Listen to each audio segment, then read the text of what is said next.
Good morning. Today we are going to see Kingdom Protista. Kingdom Protista includes all the unicellular organisms which have definite nucleus with a nuclear membrane. Previous kingdom we have seen Monera or the prokaryotes. They do not have a definite nucleus with a nuclear membrane. But here unicellular organisms which have the definite nucleus with a nuclear membrane are kept under Kingdom Protista. Amoeba, Paramecium, Euglena, all these will come under Kingdom Protista.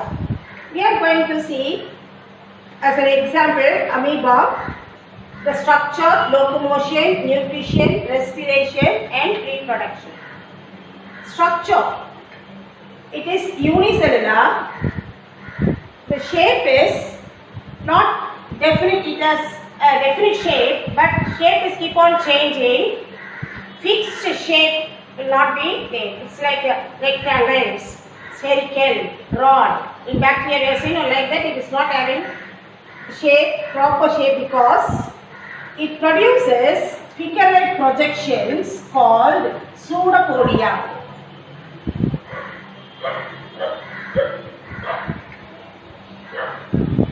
Finger-like projections called pseudopodia. This formation of the finger-like projection pseudopodia will be taking place continuously.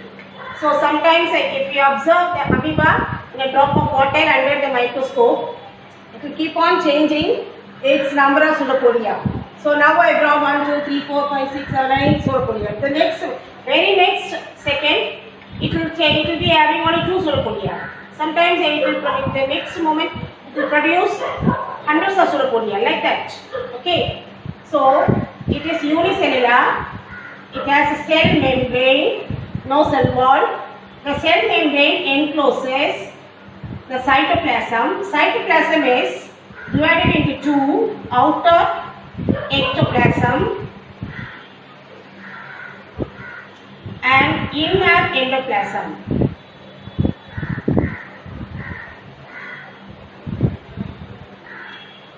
In the endoplasm, we can see food vacuole and contractile vacuole.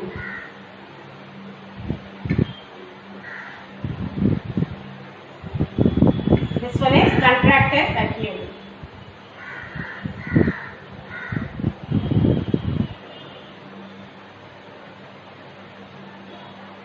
It has a nucleus. Okay, so this is the structure. It produces now and then finger-like projection by protruding the cell membrane along with the ectoplasm and endoplasm. That finger-like projection is called pseudopodia. Then locomotion. It moves, all the activities takes place within that single cell, amoeba. Okay. So locomotion, it moves with the help of the pseudopodia. How it is moving? First, suppose in this direction, the amoeba wants to move with this direction. It will produce it will extend the cell membrane. And along with the cell membrane, the ectoplasm and endoplasm, everything will go on. Since ectoplasm and endoplasm move towards this side is reduced. Okay, so it is moving.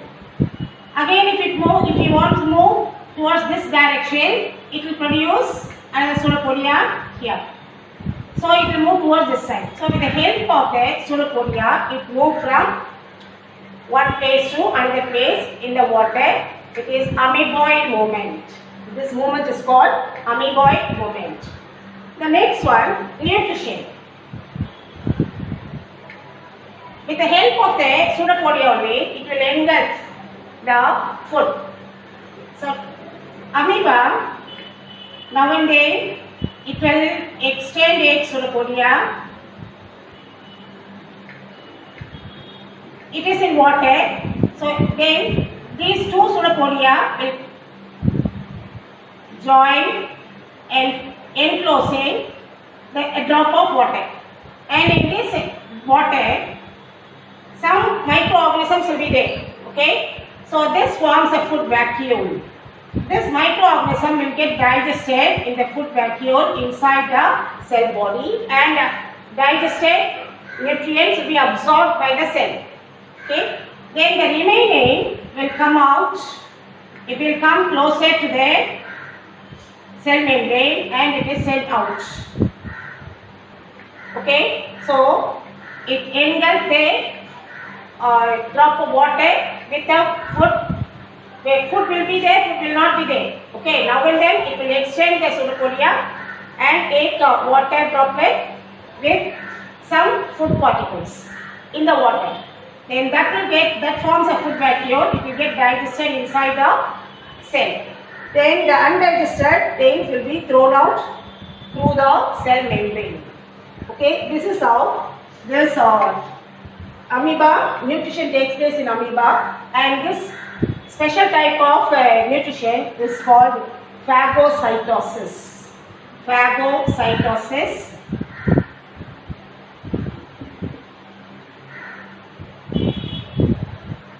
In higher classes you will come across this phagocytosis in WBC. WBC is amoeba shaped body. Okay.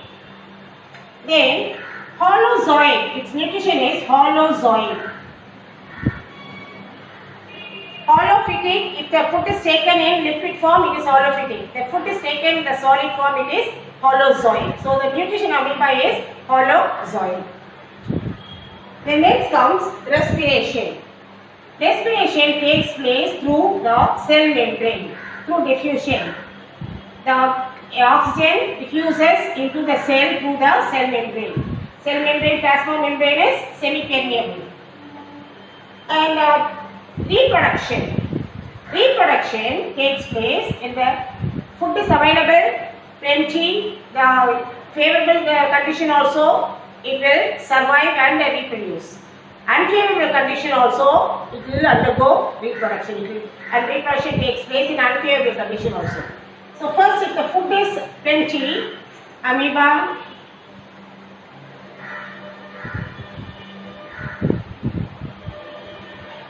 the cell elongates and the cytoplasm elongates, the nucleus elongates and divides into two.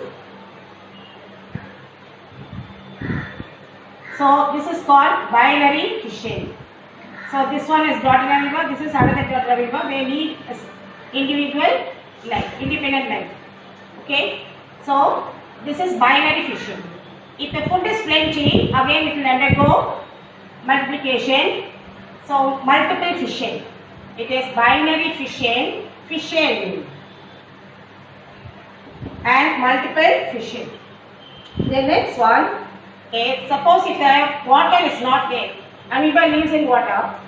Water is not there. During the dry season, the pond is dry. So how the amoeba will survive? During that condition, amoeba will withdraw all the pseudopodia and secrete the thick coat. Inside that, the cytoplasm and the nucleus will undergo division and form number of spores.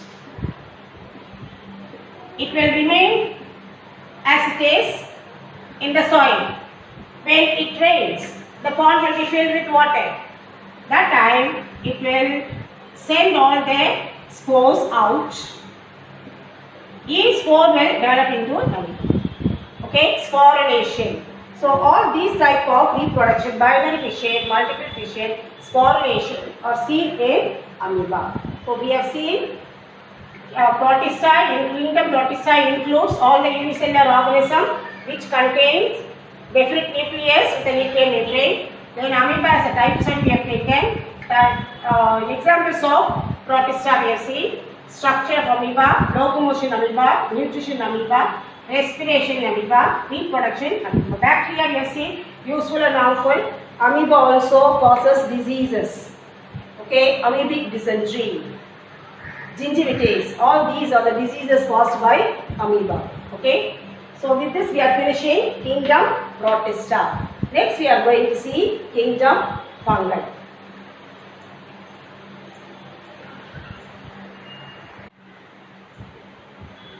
Kingdom fungi. Fungi we are going to see. So far we have seen unicellular, which do not have the diptic nucleus, and which have the diptic nucleus. That is kingdom. The previous one we have seen Monera protista. Now fungi includes unicellular as well as multicellular organisms which have definite nucleus with a nuclear membrane.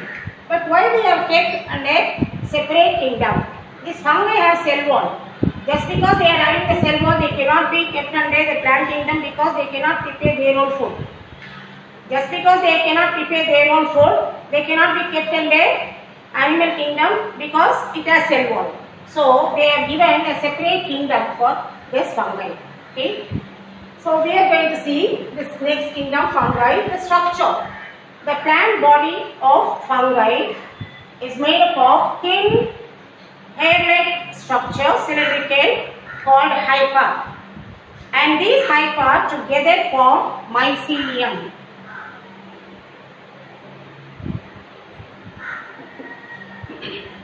So plant body of fungi is called mycelium. The mass of hypa. Mycelium is made up of number of cylindrical structure called hypa. Each hypa, it may have the cross wall septate, it may not have the cross wall aseptate, and it has nucleus, and each, if it is having septate, it has nucleus in each segment, and it may be having more than one nuclei also. So that condition is phenocytic condition. That and all you will study in higher classes. Just I am mentioning, okay, when we are discussing about the structure. So plant body is called mycelium. It is made up of number of hypa, and hypa is thin hair-like cylindrical structure with septate cross walls or without cross walls. Then if you take the unicellular, yeast is the example for unicellular fungi. It reproduces by budding, and here only one cell. Here number of cells, okay, form the hypa. So it is the example for multicellular. This one is bread mold. Okay. So here the hypa is of two types. It grows on bread. So it produces two different types of hypa. The hypa which penetrate into the bread rhizoids, and the hypa which are seen superficially are called stolon. And during reproduction, it produces sporangiophore, long erect structure called sporangiophore. Okay. So this is about the structure. Next comes the nutrition. Fungi, they are heterotrophs. They cannot prepare their own food. So how they will get their food? They may be either parasitic or saprophytic. If they depend upon the other living organisms, Microsporum furfur is a fungi which causes dandruff. It is living on our scalp. So it is a parasite. Okay, ringworm. The Microsporum species causes ringworm disease on the skin. So it is depending upon for the food. It is depending upon our body. Okay, so such fungi which depend upon the other living organism for food are called parasitic type of nutrition. They have parasitic type of nutrition. Then saprophytes, they live on the dead organic matter. They are saprophytic fungi. Then mycorrhiza, another important thing. The previous one we have seen, the root nodules of leguminous plants contain nitrogen fixing bacteria, symbiosis. Here mycorrhiza, the fungi have the association with algae. Algae we are going to see next kingdom, plant kingdom. Okay, thallus of algae and the mycelium of the fungi together form lichen. Okay, and sometimes this mycorrhiza live in the roots of cypress plant. Okay, and it fixes the phosphorus in the soil. So symbiotic nutrition also seen in the fungi. Okay, so parasitic, saprophytic and mycorrhizal. Then next comes the reproduction. How they reproduce? They reproduce sexually as well as asexually. Asexually, they reproduce through spores.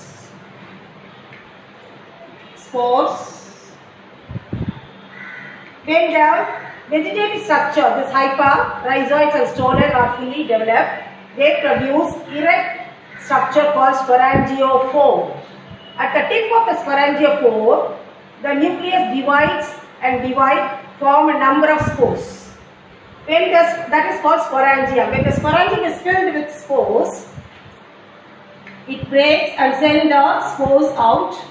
When the spores are lightweight, if they are taken by the wind, when they reach the suitable condition, moisture, substratum to grow, it will germinate into a new hypha and then mycelium. It will carry on its work, its life.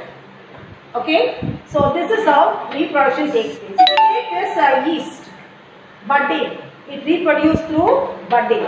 A small bud will appear and it will grow into a new cell. When it is fully developed, it gets detached and perform its function individually. Okay, so this type of reproduction we can see in kingdom fungi. The next comes, the very important thing is economic importance. In bacteria we have seen useful bacteria and harmful bacteria. Here also we are going to see useful and harmful. Useful bacteria in industries, baking industries, bread. For the bread, while preparing bread, they will mix yeast with the wheat flour and keep it for fermentation. It produces an enzyme. That enzyme converts this carbohydrate in the wheat flour, carbohydrates into alcohol and carbon dioxide. So the carbon dioxide is a gas. It will come out, try to come out. So that forms, when it comes to the surface, it will burst. That forms the spongy texture of the bread. Okay, if you keep the bread for 4 or 5 days, after that if you smell and see, it will have some alcoholic smell. Okay, sour taste. So that is due to the presence of residue of alcohol that has been produced during the baking of bread. Okay, so it is used in the baking industries, then brewing industries, preparation of the alcohol, and medicine. Cheese also, for preparation of cheese, it is used. Medicine, antibiotic. Antibiotic prevents the growth of pathogens. Okay, a good antibiotic, it should not produce much side effects, and it should kill that particular pathogen, and it should not produce any toxic substance. Okay, so all these are the characteristic features of the antibiotics. These antibiotics, if you get any disease, you will go to doctor, the doctor will prescribe the medicine. That medicine is nothing but antibiotic. Okay, the very simple example, famous example antibiotic is penicillin. Penicillin is extracted from the plant Penicillium notatum, fungi Penicillium notatum, and this penicillin is used for various control various diseases and common cold. It is controlled by penicillin. Okay, so that all these antibiotics are prepared with the help of this fungi, by using fungi. Then in food, mushroom. Mushroom is nothing but a fungi. Okay, so they used to cultivate mushroom and they will collect, package, sell. This mushroom contains more protein, calcium, and immunity. It maintains our immunity. Okay, so this one is nothing but it's a fungi. Okay, agaricus. Food is mushroom. The next one is harmful. It causes diseases in plants, animals, and human beings. In plants, red rot of sugarcane. When you buy sugarcane, while you are eating, in between you can see small red color patches. And the people used to say that patch will be more sweet. It is not like that. It is infected with the red rot of fungi, red rot of sugarcane, that one. Such pieces if you get, don't consume it. It will affect your digestive system. Then it causes diseases in animals and human beings. Microsporum furfur, already I said, dandruff, and athletic foot, tinea pedis, cause disease in athletic foot. Then ringworm, Microsporum species cause ringworm. That also disease caused by fungi. Okay, so it causes diseases. Then it spoils the food. Food spoilage. All the vegetables and the fruits, you can see yellow color or green color patches. Okay, that is nothing but growth of the fungi. So it produces some toxin which decay. It will make it decay and it will absorb the nutrients. So such food items we should not consume. We will get problem when we consume it. So spoilage, food spoilage also done by fungi. All these are the harmful activities of fungi. So we have useful as well as harmful activities in fungi. With this we are finishing kingdom fungi. We have seen the structure, nutrition, reproduction, then economic importance, useful fungi and harmful fungi. Next kingdom we are going to see kingdom plantae.